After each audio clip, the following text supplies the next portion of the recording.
Hello guys, welcome all of you in this discussion. इस video में हम लोग डिस्कस करेंगे 18 जून के क्वेश्चंस जो टेलीग्राम पे मैंने पोस्ट किया हुआ था। और सारे क्वेश्चंस आपके PYQ क्वेश्चंस है और हर एक क्वेश्चंस का आपको यहाँ पे बैकग्राउंड इन्फॉर्मेशन भी दिया जाता है ताकि आप कम टाइम पे ज़्यादा से ज़्यादा आउटपुट ले सकते हो। तो जो भी मैं बैकग्राउंड इन्फॉर्मेशन डिस्कस करने वाला हूँ नॉन टेक पोर्शन वाला, उसको आपको अपने नोट्स पे नोट कर लेना है ताकि आप उसको जब भी रिविज़न करने का मन करे आप रिविज़न करके उसको याद रख सकते हो। तो चलिए स्टार्ट करते हैं डिस्कशन। क्वेश्चन नंबर फर्स्ट क्या देखो, SI unit of kinematic viscosity. तो आपको पता होना चाहिए काइनेमेटिक विस्कोसिटी न्यू होता है, इसको हम लोग क्या बोलते हैं, म्यू अपन रो, मतलब डायनेमिक विस्कोसिटी अपन डेंसिटी का रेशियो होता है। और इसकी जो SI यूनिट होती है ये होती है मीटर स्क्वायर पर सेकंड होता है। और क्वेश्चन यहाँ से ये पूछा जाता है कि काइनेमेटिक विस्कोसिटी का और कोई यूनिट होता है क्या? बिल्कुल होता है, वो होता है स्ट्रोक भी होता है। तो 1 स्ट्रोक इज इक्वल टू पूछा जाता है, ये 10⁻⁻⁴ मीटर स्क्वायर पर सेकंड होता है। ठीक है, इसलिए इस क्वेश्चन नंबर फर्स्ट का आंसर क्या हो जाएगा? सी हो जाएगा, जबकि बहुत कोई ने सही आंसर दिया हुआ है। और अगर मैं बात करूँ डायनेमिक विस्कोसिटी, इसकी यूनिट क्या होती है? पास्कल सेकंड लिख लो या तो न्यूटन सेकंड पर मीटर स्क्वायर, और इसको हम लोग kg पर मीटर पर सेकंड भी लिख सकते हैं। ठीक है, ये सारे यूनिट पूछा जाता है। चलो सेकंड क्वेश्चन देखो। सेकंड क्वेश्चन में दिया है कि एयर को हम लोग कंप्रेस कर रहे हैं। ठीक है, तो एयर को अगर हम लोग कंप्रेस करते हैं तो पूछा है कांस्टेंट प्रेशर पे जब वॉल्यूम उसका चेंज हो जा रहा है 0.2 से लेकर 0.02 पे, तो कितना भाई वर्क डन हमें करना पड़ा। तो भाई सिंपल सी बात है, क्या लिख लो कि कांस्टेंट प्रेशर के लिए वर्क डन हो जाएगा चेंज इन वॉल्यूम, मतलब V2 - V1। अब यहाँ पे देखो जब कंप्रेस करोगे तो भाई V2 क्या हो जाएगा? डिक्रीज हो जाएगा। तो इसको जब सॉल्व करोगे आप यहाँ पे तो ये निकल के आएगा -36 kilo joule. And negative sign indicates that we work done on the system, मतलब हम लोगों ने क्या किया कि सिस्टम पर काम किया, तभी जाके ये नेगेटिव साइन निकल के आया। ठीक है, तो इसलिए इसका आंसर क्या हो जाएगा? ए हो जाएगा। अब पता नहीं इतने सारे बंदों का भाई मतलब बी कैसे आ गया यार, बी नहीं आना चाहिए, ए आएगा। ठीक है इसका। चलो नेक्स्ट क्वेश्चन देखो कि मोस्ट एफिशिएंट मतलब प्रोसेस कौन सा होता है किसी भी गैस को मतलब कंप्रेस करने के लिए। तो कंप्रेशर हम लोग यूज़ क्यों करते हैं कि जो लो प्रेशर या एटमॉस्फेरिक प्रेशर पे हमको एयर लेना है उसको हाई प्रेशर पे हम लोग डिलीवर करते हैं। ठीक है, तो अगर मैं PV डायग्राम की बात करूं तो 1 से 2 सक्शन होता है, ये कोई प्रोसेस नहीं है, ये सिर्फ सक्शन का मतलब क्या है कि जो एटमॉस्फेयर या जो हमारे वातावरण में जो एयर है उसको सिलेंडर के अंदर लाते हैं, फिर इसको आपका पिस्टन की हेल्प से सिलेंडर के अंदर कंप्रेस करते हैं, और फिर जहाँ पे हमको डिलीवर करना रहता है वहाँ पे हम लोग हाई प्रेशर पे डिलीवर कर देते हैं। जैसे कि यहाँ का प्रेशर P1 हो गया, यहाँ का P2 हो गया, तो P2 क्या हो गया? ग्रेटर देन P1 हो गया। अब जो हो जैसे कि जब हम लोग गैस को कंप्रेस करते हैं ना, इसके अलग अलग प्रोसेस से कर सकते हैं। जैसे कि एक प्रोसेस तो आपने इससे कर लिया, दूसरा प्रोसेस ये भी हो सकता है, और आपका नेक्स्ट प्रोसेस की बात करो तो ये भी हो सकता है। तो अगर मैं कंप्रेस कर रहा हूँ तो आपको नहीं लग रहा है कि सबसे ज़्यादा जो एडियाबैटिक का जो कर्व होता है वो किससे ज़्यादा होता है? पॉलीट्रॉपिक का कर्व से ज़्यादा होता है। और पॉलीट्रॉपिक का कर्व जो ज़्यादा होता है ये आइसोथर्मल प्रोसेस से ज़्यादा होता है। तो ये वाला जो आपका यहाँ पे दिख रहा होगा नीचे वाला, इसको बोलते हैं कि आइसोथर्मल प्रोसेस में कंप्रेशन हो गया है।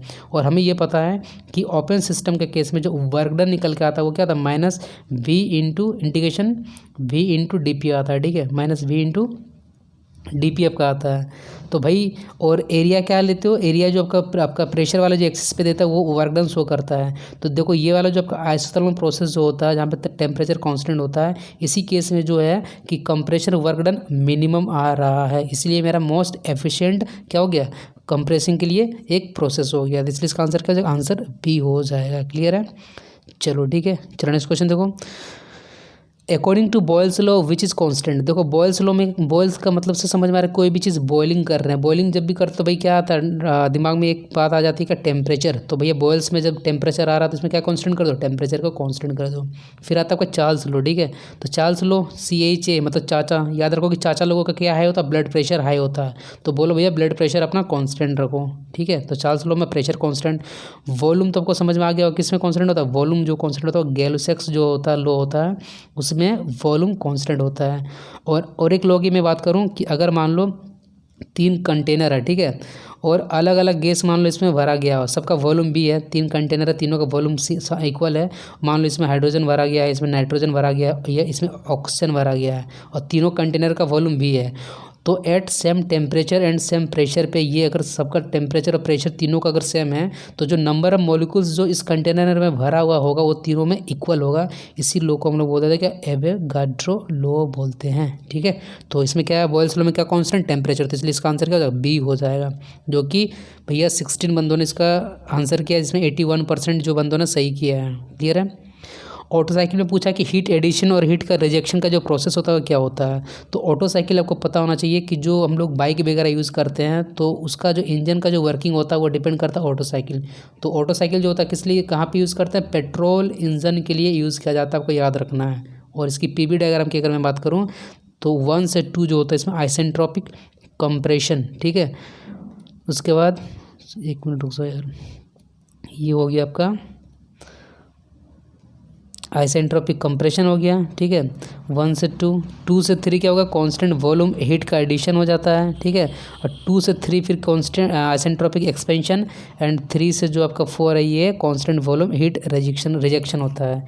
तो इसमें जो हीट जो ऐड होता है और हीट जो रिजेक्ट होता है दोनों ही किस में होता है, कांस्टेंट वॉल्यूम पे होता है। इसलिए इसका आंसर क्या हो जाएगा, constant volume and constant volume दोनों में ही भैया हीट मतलब रेस्पेक्टिवली हीट का एडिशन और रिजेक्शन कांस्टेंट वॉल्यूम पे होता है। कांस्टेंट वॉल्यूम प्रोसेस को क्या बोलते हो, आइसोकोरिक या तो आइसोमेट्रिक भी बोला जाता है। इसलिए इसका आंसर क्या बी हो जाएगा, ठीक है। चलो नेक्स्ट क्वेश्चन देखो, the Reynolds number of turbulent flow is. तो सबसे पहले जो रेनॉल्ड्स नंबर हो क्या होता है, ये टाइप्स ऑफ फ्लो डिसाइड करता है। अगर मान लो कोई ट्यूब है उसमें अगर वाटर मान लो सपोज फ्लो कर रहा है तो टर्बुलेंट फ्लो का मतलब अगर इसमें जो टाइप्स ऑफ फ्लो होता है जैसे कि लेमिनार फ्लो का मतलब क्या होता है कि जितने भी जो यहाँ पे फ्लूइड के पार्टिकल्स होंगे वो लेयर में मतलब एक एक लाइन में ये ट्रेवल करेंगे, ठीक है। टर्बुलेंट का मतलब क्या होता है कि फ्लूइड का मिक्सिंग हो जाता है फ्लो का केस में। तो अगर रेनॉल्ड्स नंबर जिसका फॉर्मूला होता है क्या, रो वी डी अपन म्यू, ठीक है। अगर ये लेस देन 2000 होगा 2000 तो ये लेमिनार फ्लो कहलाएगा, और अगर 2000 मतलब 4000 से अगर ज़्यादा रहेगा तो ये आपका टर्बुलेंट फ्लो कहलाता है। तो पूछा टर्बुलेंट फ्लो के लिए कितना होगा, तो भैया ये होगा इसका आंसर सी हो जाएगा, ठीक है। क्लियर है। नेक्स्ट क्वेश्चन देखो, पता नहीं लेस देन 2000, भाई पहले पढ़ लिया करो। इसने क्या पूछा है कि भैया the Reynolds number of turbulent flow पूछा, ना कि ये आपका लेमिनार फ्लो के लिए पूछा है। तो क्वेश्चन पहले पढ़ा करो यार अच्छे से। मैक्सिमम बेंडिंग मोमेंट पूछा है कि इन अ कैंटिलीवर कैरिंग बीम में किस पॉइंट पे होता है। तो देखो यार इसमें पता नहीं बच्चे ने क्यों आंसर गलत किया आप लोग। यार ये कैंटिलीवर बीम में यहाँ पे पी लोड लगा दी हो, ठीक है। अगर किसी ने पूछा कि भाई इसका शियर फोर्स और बेंडिंग मोमेंट का डायग्राम बनाओ, तो शियर फोर्स आपका क्या बोलोगे, सर ये पी लोड कांस्टेंट हो गया शियर फोर्स का डायग्राम। और बेंडिंग मोमेंट का जब कोई बोलेगा तो पी पॉइंट बेंडिंग मोमेंट क्या लिखोगे भाई, अगर बेंडिंग मोमेंट होता परपेंडिकुलर फोर्स जो होता है फोर्स परपेंडिकुलर डिस्टेंस होता है। डिस्टेंस मान लो अगर आपको टोटल इस पॉइंट पे निकालना तो क्या होता है पी इंटू एल। तो देखो इस पॉइंट पे 0 हो गया क्योंकि डिस्टेंस इस पॉइंट पे 0 है, और जैसे जैसे आगे बढ़ोगे बेंडिंग मोमेंट क्या होगा, बढ़ेगा। तो सबसे ज़्यादा कहाँ पर आता है, फिक्स्ड आपका सपोर्ट पे आता है। तो इसका आंसर क्या होना चाहिए, ए होना चाहिए, ठीक है। तो फ्री एंड पे क्यों लिखे हो मेरे भाई, फ्री एंड पे आपका यहाँ पे शियर फोर्स जो है कांस्टेंट होगा, लेकिन आपका जो बेंडिंग मोमेंट हो वो फ्री एंड पे 0 होगा और फिक्स्ड एंड पे मैक्सिमम होगा। तो इसलिए इसका आंसर क्या हो जाएगा, at the fixed and, answer इसका ए हो जाएगा, ठीक है। क्लियर है। और कुछ इंपॉर्टेंट पॉइंट्स की अगर मैं बात करूँ तो आपको ये याद रखना है कि देखो क्या याद रखना आपको, यहाँ पे आपको ये याद रखना है कि जो बीम जैसे कि अगर कोई कैंटिलीवर बीम है, ठीक है, कैंटिलीवर बीम के केस में अगर पॉइंट लोड का केस बनता है तो जो मैक्सिमम डिफ्लेक्शन होता है PL/Q अपन 3EI होता है, याद रखना आपको। स्लोप कितना होता है PL²/2EI, और मैक्सिमम मोमेंट होता है P/L होता है। अगर कैंटिलीवर बीम में EDL लोड का केस बनता है तो मैक्सिमम जो डिफ्लेक्शन होगा WL⁴/8EI, और आपका स्लोप हो जाएगा WL/Q/6EI, और मैक्सिमम मोमेंट हो जाएगा WL²/2 हो जाएगा, ठीक है। अगर आपका ये कैंटिलीवर बीम में एक मोमेंट लगा दिया जाता है फ्री एंड पे तो यहाँ पे जो आपका निकल के आता है डिफ्लेक्शन ML²/2EI, और स्लोप हो जाएगा ML/EI, और मैक्सिमम मोमेंट भाई M ही रह जाएगा। अगर ये आपका सिंपली सपोर्टेड बीम के केस में अगर concentrated load at mid point पे रहेगा तो मैक्सिमम डिफ्लेक्शन होगा PL/Q/48EI, और स्लोप हो जाएगा PL²/16EI, और आपका मोमेंट हो जाएगा मैक्सिमम मोमेंट PL/4 हो जाएगा, ठीक है। अगर उसी सिंपली सपोर्टेड बीम में अगर क्या लगा दिया जाए EDL यूनिफॉर्मली डिस्ट्रीब्यूटेड लोड अगर लगा दिया जाए तो 5/384 इंटू WL⁴/EI आपका मैक्सिमम डिफ्लेक्शन हो जाएगा। उसके बाद स्लोप की बात करेंगे तो 1/24 WL/Q/EI, और आपका मैक्सिमम मोमेंट होता है WL²/8। भाई मेरे बहुत ऑब्जेक्टिव क्वेश्चंस आपके पूछे जाते हैं हर किसी न किसी एग्जाम पे, तो इसको आप अगर लिख के रखना नोट्स में, अगर तो आपके होंगे ही, प्लस इसको लिख के प्रैक्टिस करना तो ये आपके याद हो जाएंगे, ठीक है। चलो नेक्स्ट क्वेश्चन देखते हैं कि वही मैंने यहाँ पे पूछा था मैक्सिमम डिफ्लेक्शन जो EDL के केस लोड में कितना होगा, तो ये आपका हो जाएगा आंसर इसका बी हो जाएगा 5/384 WL⁴/EI हो जाएगा, ठीक है। चलो नेक्स्ट क्वेश्चन देखो, फटीग स्ट्रेंथ जो होता है मटेरियल का वो क्या मतलब कौन सा ऐसा स्ट्रेंथ होता है जो फटीग स्ट्रेंथ आपको दिखाता है। तो हमें पता है कि फटीग फेलियर क्या होता है, जब किसी भी आपका कंपोनेंट में साइक्लिक नेचर का लोड लगे। साइक्लिक नेचर का मतलब कभी पॉजिटिव लगे कभी नेगेटिव लगे, तो इस तरह का लोड में भाई मटेरियल बहुत जल्दी फेल कर जाता है। अगर मैं बात करूँ स्ट्रेस स्ट्रेन डायग्राम का, किसका, माइल्ड स्टील के केस में स्ट्रेस और स्ट्रेन, तो क्या लिखते हो, कुछ इस तरीके से लिखते हो। तो यहाँ पर जो होता है एक अपर यील्ड पॉइंट लिखते हो, फिर यहाँ पर जाते हो अल्टीमेट स्ट्रेंथ होता है, और एक होता है फ्रैक्चर पॉइंट। तो अगर साइक्लिक लोड मान लो किसी कंपोनेंट में, अगर माइल्ड स्टील का भी कंपोनेंट है लेकिन उसमें साइक्लिक लोड लग रहा है, मतलब फटीग लोड लग रहा है, तो जो भाई अगर माइल्ड स्टील है तो उसको फेल और कहाँ पे होना चाहिए था, मतलब आपका यील्ड स्ट्रेंथ पे फेल होना चाहिए था। यील्ड स्ट्रेंथ के ऊपर वो फेल होगा, क्यों, क्योंकि जो डक्टाइल मटेरियल होता है उसकी जो स्ट्रेंथ होती है कौन बताता है, यील्ड स्ट्रेंथ बताता है। लेकिन फटीग लोड लगने के कारण वो अपर यील्ड पॉइंट से नीचे ही फेल हो जाएगा, और जो नीचे में जो ये स्ट्रेंथ दिखाता है फटीग लोड के केस में, वो एंड्योरेंस स्ट्रेंथ होता है। क्या होता है, एंड्योरेंस स्ट्रेंथ होता है। और अगर आपका जो ब्रिटल मटेरियल होता है उसका जो स्ट्रेंथ शो करता है, कौन शो करता है, वो अल्टीमेट स्ट्रेंथ शो करता है। मतलब अगर अल्टीमेट स्ट्रेंथ से अगर आप कम लोड लगाओगे तो कभी भी आपका ब्रिटल मटेरियल फेल नहीं करेगा, और यील्ड स्ट्रेंथ से अगर लेस मान लो लोड, अगर आप लोड लगाते हो किसी भी मटेरियल में, कौन सा मटेरियल, डक्टाइल में, तो वो भी फेल नहीं करेगा।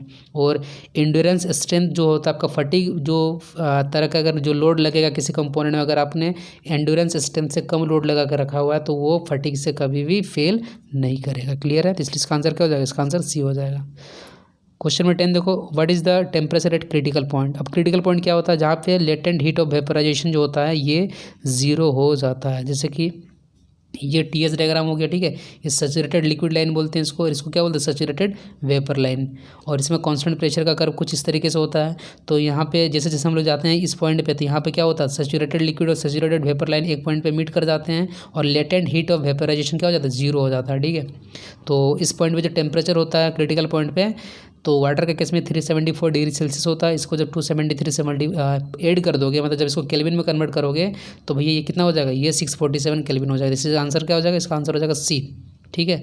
और बाकी जिन्होंने ए आंसर किया है उन्होंने भैया ऑप्शन बी को देखा ही नहीं। भाई पहले सारा ऑप्शन देख लिया करो यार, नहीं तो एग्जाम हॉल में यही गलती करोगे।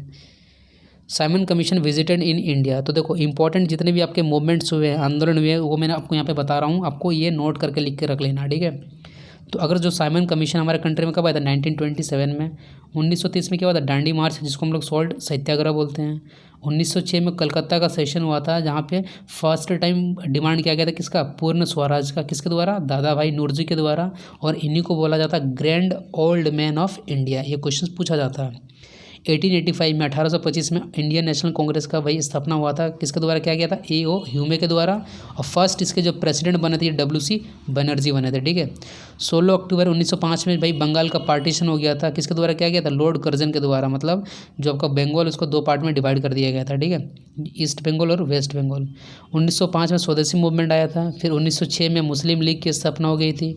1907 में इंडियन नेशनल कांग्रेस जो होता है ये दो पार्ट में बढ़ गया था, जिसको एक्सट्रीमिस्ट गरम दल और मॉडरेट्स मतलब नरम दल। गरम दल के पार्ट कौन कौन थे, लाल बाल पाल, ये क्वेश्चन पूछा जाता है। और नरम दल के पार्ट जो मेन थे वो जी के गोखले, ठीक है। तो यहाँ पे आपको पूरा बैकग्राउंड इन्फॉर्मेशन नहीं जानना है कि भाई किस मूवमेंट में क्या हुआ था, क्यों हुआ था। सिर्फ ये याद रखना कि ये 1927 साइमन कमीशन याद आया था, क्योंकि आपको भाई वनडे टाइप एग्जाम, मतलब आपको सिर्फ पॉइंट आंसर करना है ऑब्जेक्टिव क्वेश्चन, पूरा डिटेल अभी नहीं जानना आपको, ठीक है। 1909 में क्या हुआ था, मोरले मिंटो रिफॉर्म्स आया था। 18 मार्च 1919 को राउलेट एक्ट आया था। उसके बाद 13 अप्रैल 1919 को जालियांवाला बाग मैसेकेर, ठीक है। मैसेकेर का मतलब क्या होता है, एक मतलब संहार, नरसंहार किया गया था, ठीक है। 1920 में खिलाफत मूवमेंट हुआ था। और 25 सितंबर 1932 को पूना एक्ट हुआ था, जो कि गांधी जी और अंबेडकर के बीच में हुआ था। क्लियर है, तो इसका आंसर क्या हो जाएगा, साइमन कमीशन वाला ये आंसर हो जाएगा A 1907 हो जाएगा। क्लियर है।